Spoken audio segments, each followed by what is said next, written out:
recollections may differ. March 2nd, 2003 was a huge day for me. I remember the exact date because it happened to be my 40th birthday. But what was important about the date was it was the day I decided to leave my job at Texas Instruments after a 17-year run. I loved that job. I loved the people. I loved the work. I just could not swallow the prospect of spending another 20 years and that be the only thing that I had done with my life. The truth was I was itching for an adventure. So, March 2nd, 2003, I quit my job. I put a for sale sign in front of my house, and I got on a plane for Barcelona, Spain. Let the adventure begin. And it did. I was having a great time. I was traveling. I was taking some Spanish classes, and I got on some mailing lists. And as winter approached, I got this email from a Spanish school in the south of Spain that offered this combination of Spanish lessons and accommodations over Christmas, New Year's, and Three Kings Day, which is kind of a big deal in Spain. It was just too good a deal to pass up. So credit card swipe, airplane ride later, I land in Seville. Now it was dark when I got there, and when I pulled up to this cute little 5-story building in the taxi, there was another taxi directly in front of me. When that taxi stopped, this short dude dressed like a gray ninja jumps out, grabs this backpack as tall as he is, swings it on his shoulder, glides up the stairs, vanishes into this European elevator. The whole thing just happened in a flash. When I get up to the 4th floor, where our apartment is, and open the door, Gray Ninja is standing there. And, as it turns out, Gray Ninja is a she. I smile and I say hello, and she smiles back, but in this, dude, I'm being nice to you right now, but hit on me and I will totally ninja flip you right out the window. It was this really weird moment because here I was confronted with this 5'2" ninjette, hiking boots, jeans, this gray fleece jacket that totally hid whatever was going on underneath that, and this monkey hat like she could do ninja stuff at any second. There was zero hetero vibe coming off this woman. And yet, I was intrigued and truth be told, a little excited. I met our other roommate, super cool Dutch guy named Ruben, and then I went off to my room to unpack. I opened up the door to the room. It's this big, sparse room. It's at the end of the apartment. It's a little chilly, but it's fine. And as I start to unpack, all I can think about is Ninja Girl and this instant attraction that I felt. I mean, sure, she had given me the don't even think about it look, but there I was. I was totally thinking about it. So I go back out to I finish packing, I go back into the main room and see what's going on with my roomies, and I hear Ninja, her name was Catherine, I'd learned that by that point, Catherine and Ruben, they were in Catherine's room, so I went to see what was going on. When I walk in there, it's a tiny little room, and Ruben and Catherine are at the far end where there's a window that's facing this internal courtyard.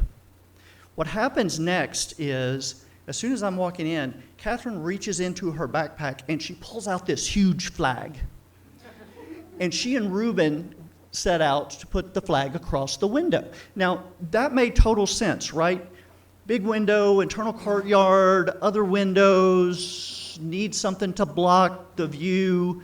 I got a flag in my backpack, so sure, that all made sense. The issue with the thing, though, was that the flag was 100%, no doubt about it, rainbow flag.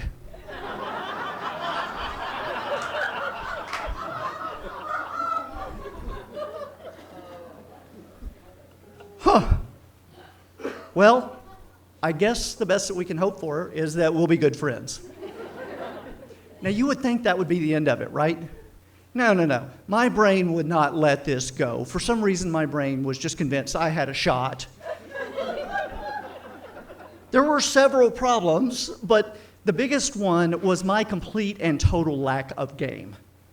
Look, let's face it, most people don't make it to 40 and still be single unless you like being single, you've had a string of bad luck, or you just have no game. Right? I was desperate to sort this out. A couple of days later, Catherine and I are walking to school, and she's chatting away, telling me some story that I totally wasn't listening to, because this was the moment I was going to find out if she was straight. We're getting close to the school, which means I'm running out of time. It amps up the pressure, but I've got to find out if she likes dudes in spite of having a gay pride flag hanging in her room. Does she like dudes? Does she like guys? Does she like girls? I don't know. And the combo of the pressure, hot girl, no game, leads my brain to allow my mouth to splurt out the most unhelpful question a person could possibly ask in that moment, which was, so, you got a boyfriend?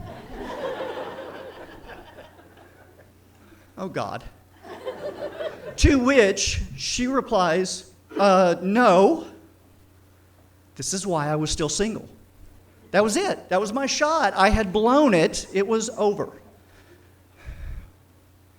We were walking along. I was contemplating my life in the monastery when she saved me by adding, I dated a guy in Brazil this spring, but it was super casual. I got a shot.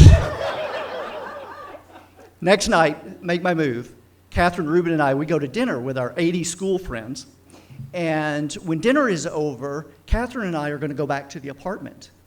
Ruben is going to go out with the crowd that wants to party all night. Okay. Catherine and I were going to be alone. All the way back to the apartment, I could just feel the anxiety building up inside of me. It's getting worse and worse. We get to the apartment. I go to the kitchen to get us something to drink. Catherine goes into the living room. When I get to the living room, she's sitting in the corner cushion of a 3-cushion couch. I'm pretty sure I'm going to pass out before I get to the couch. But against all odds, I sit down, and I sit down on the middle cushion. I know. Then, in a move, I guess I was hoping it could be interpreted as an accident if it wasn't welcome. I put my arm around her shoulders and I waited. What would she do? Get up, walk out? Ninja flip me out the window? I don't know. All of this seemed possible in that moment, but instead, she leaned her head against my shoulder, and then she looked up at me and she smiled. Whew. We had a lot of great adventures together over the weeks that came after that, but the one that I remember most was the night that Catherine, the Irish woman, invited all of our friends, the 80 friends we'd made in school, to meet her at the cathedral where she was going to serve everybody hot whiskeys. She spent the entire day pulling together the supplies, the equipment, rounding up the help, everything that was needed to serve your 80 closest friends hot whiskeys on the side of the street in the middle of the winter in a town you don't live in. And of course, all of our friends came. Who's not coming for that? As fantastic as that was, the thing that I remember most about it is what happened when one of the people living on the street came up and got in the hot whiskey line. And I watched Catherine chat with him and serve him just as he was part of the gang. That was the moment I knew she was the one. The one that would challenge me to be bolder, the one that would challenge me to be kinder, the one that would challenge me to stand up and tell stories from the stage.